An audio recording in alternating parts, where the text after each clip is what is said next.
नमस्कार, आप देख रहे हैं सिटी पोस्ट लाइव। मैं हूं शिवानी जायसवाल। पूर्णिया के सांसद पप्पू यादव लगातार सुर्खियों में बने रहते हैं। वो हमेशा जरूरतमंदों की हर तरह से मदद करते हुए दिखते हैं। आज वो पूर्णिया के रुपौली इलाके में बाढ़ग्रस्त मोहनपुर और जंगल टोला गए, जहां उन्होंने बाढ़ पीड़ितों की भरपूर मदद की। आपको बता देते, इस पूरे खबर पर बातचीत करने के लिए हमारे साथ मौजूद है सिटी पोस्ट लाइव के managing editor Mukesh Kumar Singh. Sir, सवाल ये है कि सांसद जो पप्पू यादव है हमेशा गरीबों का मसीहा बनते हुए दिखते हैं, क्या कहेंगे सर?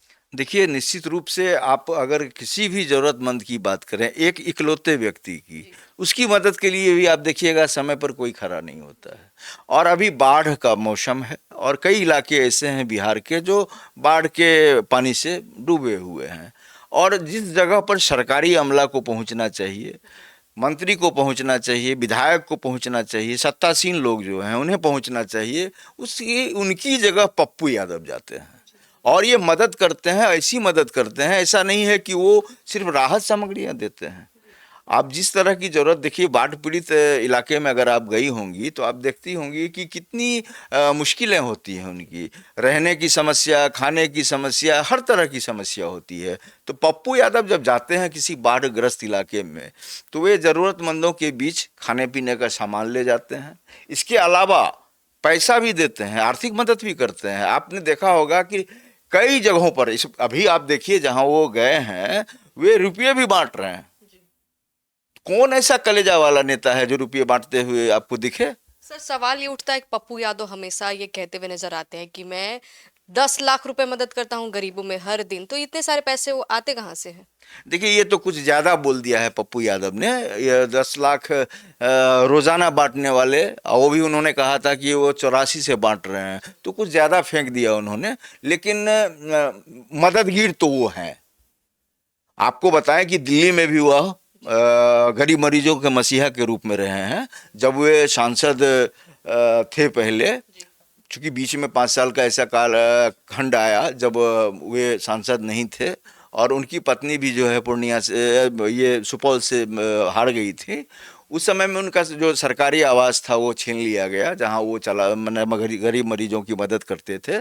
तो वहां किसी भी इलाके का व्यक्ति हो, बड़ा से बड़ा मर्ज हो, उसको दिखाने के लिए वहाँ वो आदमी रखे हुए थे।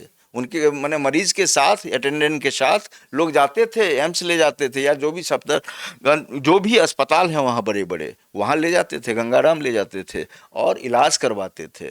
तो ये पप्पू यादव निसंदेह बहुत समय से, चूंकि ये पहली बार विधानसभा 1990 में आए, उसके बाद 7 बार लगातार वो सांसद रहे हैं। हालांकि एक बार गैप रहा है, लेकिन लगातार ही कहेंगे। ये 7 बार के सांसद हैं। ये साधारण हैसियत वाले व्यक्ति नहीं है और इनका जनाधार काफी है। और आप देखिए, पूर्णिया में कैंप कर दिया था तेजस्वी यादव ने। सारे जितने बड़े नेता थे राजद के, वे पूर्णिया लोकसभा के चुनाव में वहां पर एकदम झंडा गाड़ के बैठे हुए थे कि पप्पू यादव को हराना है। और पप्पू यादव ने निर्दलीय जीत करके दिखा दिया सबको। तो आप समझ सकती हैं कि बिहार में निर्दलीय सांसद का चुनाव जीतना बहुत मुश्किल है। और सर, सवाल ये उठता है, पप्पू यादव हमेशा युवाओं की जो परीक्षा अगर लीक होती है उसमें भी दिखते हैं, आंदोलन करते हुए दिखते हैं। तो ये दिखाता है वो कितना सक्रिय हैं, मतलब छात्रों के प्रति। तो इस पे क्या कहेंगे सर? देखिए, छात्रों के प्रति सक्रिय है, सिर्फ एक कहा ना आपको कि कोई ऐसा नहीं है मामला कि वो एक ही चीज में बंधे हुए हों। छात्रों के हित के सवाल पर भी वो खड़े होते हैं, युवाओं की बात पर खड़े होते हैं, रोजगार पर भी वो बात करते हैं। छात्रों के आंदोलन में तो वो खुद शामिल हो जाते हैं छात्रों तो के ऐसा साथ। प्रतीत होता है कि राजनीतिक क्षेत्र में सबसे सक्रिय नेता के रूप में वो दिखते हैं। निसंदेह आप देखिए कितना भारी भरकम शरीर है उनका। और वो सोते भी नहीं है ज्यादा। वो तो कहे ना, कुछ फेंक जाते हैं ज्यादा। जैसे 10 लाख रोजाना बांटना, 23 घंटे तक मैं जो है जागता हूँ, 1 घंटा में अब जितनी देर सोता हूँ। तो ये सब कुछ बातें ऐसी हैं जो उनकी जुबान फिसल जाती है।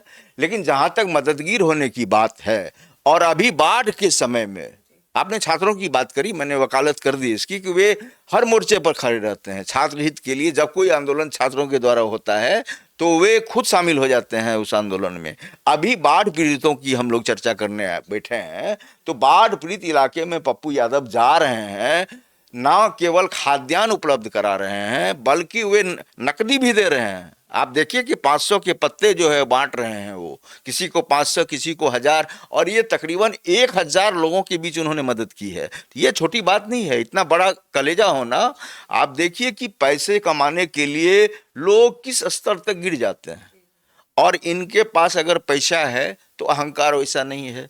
ये लोगों के बीच जाते हैं और ऐसे लोगों के बीच जाते हैं जिनको मदद की दरकार होती है। सर सवाल ये उठता है, जो जिम्मेदारी सरकार को लेनी चाहिए वो पप्पू यादव ले रहे हैं, उनकी ये सारी जिम्मेदारी उनकी तो नहीं क्या सर? बिल्कुल नहीं है, और ये इससे हीरो बन रहे हैं।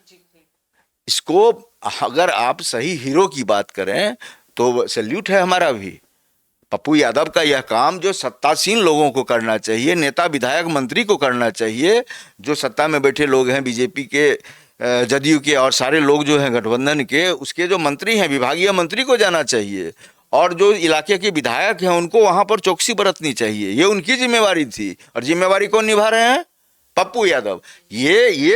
इतना बड़ा कलेजा और इतना बड़ा दिल होना, ये इंसानियत की पहचान है। और हम कहना चाहेंगे कि पप्पू यादव, ताल ठोक कर कह रहे हैं हम कि पप्पू यादव की अगर आप बात कीजिएगा तो बिहार का वह वैसा सुरमा है जो किसी भी मोर्चे पर लड़ने से भी पीछे नहीं हटते, लड़ने से भी पीछे नहीं हटते। मुद्दा कोई हो लड़ जाते हैं वो, लेकिन मदद करने के लिए अमूमन बिहार का कोई नेता या किसी भी प्रदेश का कोई नेता इस तरह से आगे नहीं आता है जिस तरह से पप्पू यादव आते हैं। आप देखिए ना, पटना में भी बाढ़ की स्थिति बनी थी तो पप्पू यादव को आपने वहां देखा कि एकदम सबके बीच जो है बिस्कुट बांट रहे हैं, यानी खाद्यान्न बांट रहे हैं, मदद कर रहे हैं। आप कोरोना काल में देख लीजिए, जो जब इतने लोग मर रहे थे, पप्पू यादव। सर सवाल ये उठता है कि इलेक्शन आने वाला है विधानसभा का, और आपको भी पता होगा कि बिहार में 15 से ज्यादा जिला बाढ़ प्रभावित क्षेत्र में आता है, तो नीतीश कुमार इस तरीके से क्यों नहीं जनहित के लिए कुछ सोच रहे जैसे पप्पू यादव? क्या कहेंगे सर आप इस? निश्चित रूप से नीतीश कुमार की बड़ी जिम्मेवारी थी, और चूक तो हो रही है, दिख रही है। जो जिम्मेवारी नीतीश कुमार जी को निभानी चाहिए थी, उनके दल के नेताओं को निभानी चाहिए, जो विभागीय मंत्री हैं उनको निभानी चाहिए, वो पप्पू यादव निभा रहे हैं। तो देखिए, चुनाव में नफा नुकसान एक अलग विषय है कि आप बाढ़ के समय में मदद कर रहे हैं तो इसका नफा आपको ज़्यादा होगा, आपको ज़्यादा नुकसान होगा, that is another thing. But जो पप्पू यादव कर रहे हैं, एक मसीहा और एक इंसानियत का देवता, निसंदेह एक बड़ा कलेजा वाला आदमी है। और ये जो मदद कर रहे हैं गरीबों की, खास करके अभी बाढ़ पीड़ितों की, इसके लिए हमारा सैल्यूट है उनको।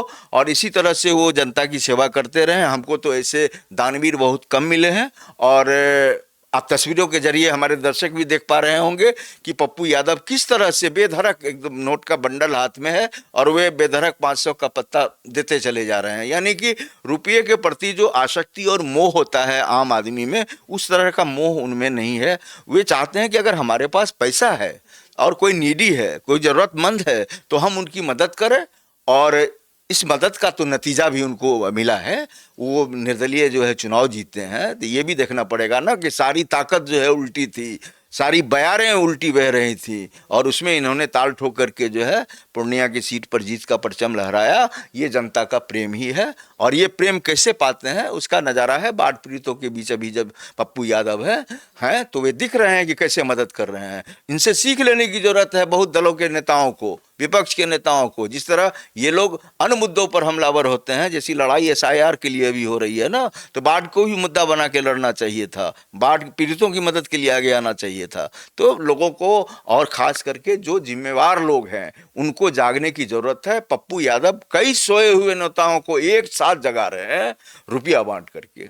जी, तो आप सुन रहे थे हमारे वरिष्ठ पत्रकार मुकेश कुमार सिंह को। अपनी राय जो है पप्पू यादव के विषय में कमेंट सेक्शन में जरूर दे। तो फिलहाल इस खबर में इतना ही, आगे देखते रहिए सिटी पोस्ट लाइव। धन्यवाद।